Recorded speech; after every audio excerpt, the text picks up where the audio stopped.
Fanta की कहानी सुनकर आप हैरान रह जाएंगे। ये सवेरे सवेरे क्या मेरे को यही देखने का है क्या?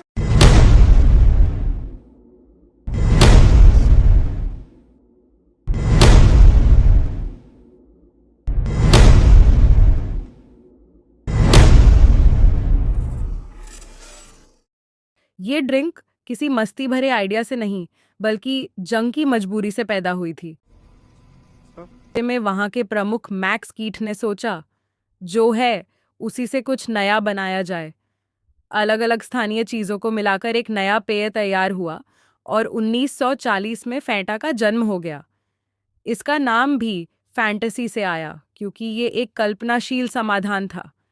युद्ध के बाद कंपनी ने फिर से नियंत्रण संभाला और फैंटा पूरी दुनिया में फैल गया। अब बात करते हैं एडिडास की। इसकी शुरुआत दो भाइयों अडोल्फ और रुडोल्फ ने मिलकर की थी, लेकिन नाजी दौर में उनकी फैक्ट्री सेना के लिए जूते बनाने लगी। हालात इतने बिगड़े कि मजबूरी में जबरन मजदूरी भी करवाई गई। युद्ध खत्म हुआ तो दोनों भाइयों के रिश्ते भी खत्म हो गए। कंपनी टूट गई। अडोल्फ ने एडिडास बनाई और रुडोल्फ ने प्यूमा। दोनों ब्रांड आगे चलकर दुनिया के बड़े नाम बन गए। नेस्ले, जो आज हर घर में मौजूद है, उस वक्त भी एक बड़ा खिलाड़ी था। स्विट्जरलैंड भले ही तटस्थ था, लेकिन नेस्ले के कारखाने जर्मनी और कब्जे वाले इलाकों में चलते रहे। वहां आम लोगों के लिए खाने के साथ साथ कभी कभी सेना के लिए भी उत्पाद बनाए गए। कुछ मामलों में जबरन मजदूरी के सबूत भी सामने आए। युद्ध के बाद नेस्ले ने तेजी से विस्तार किया और आज एक वैश्विक दिग्गज बन गया। मर्सिडीज बेंज के पीछे की कंपनी डेमलर भी उस दौर में युद्ध का हिस्सा बन गई थी। सैन्य वाहन, विमान इंजन, सब कुछ बनाया गया। उत्पादन बढ़ाने के लिए युद्धबंदियों और कैदियों से काम लिया गया, जिनके हालात बेहद खराब थे। युद्ध के बाद जांच हुई, कुछ जिम्मेदार ठहराए गए और बाद में कंपनी ने अपनी भूमिका स्वीकार भी की।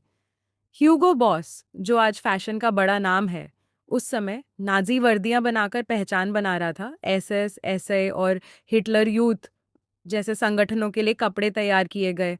कंपनी के संस्थापक खुद नाजी पार्टी में शामिल थे। यहाँ भी जबरन मजदूरी का इस्तेमाल हुआ।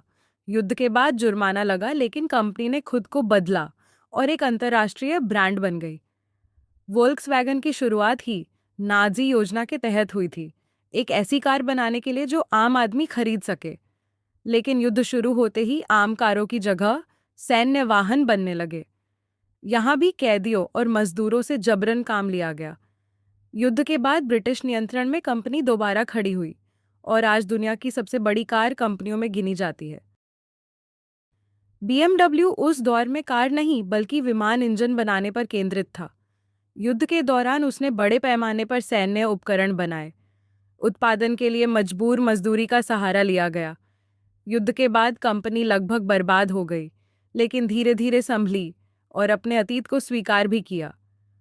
पोर्शे की शुरुआत 1931 में हुई थी और इसने भी नाजी दौर में बड़ी भूमिका निभाई।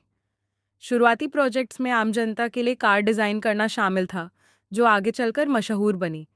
लेकिन युद्ध के दौरान कंपनी ने टैंक और सैन्य वाहन बनाए। सरकारी ठेकों से फायदा हुआ और बाद में आलोचना भी झेलनी पड़ी। फिर भी कंपनी आगे बढ़ी और आज लग्जरी कारों का बड़ा नाम है।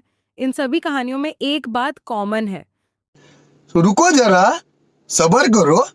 अरे कहना क्या चाहते हो? समय बदला, कंपनियां बदलीं, लेकिन इतिहास की ये परतें आज भी हमें बहुत कुछ सिखाती हैं। मजा आया।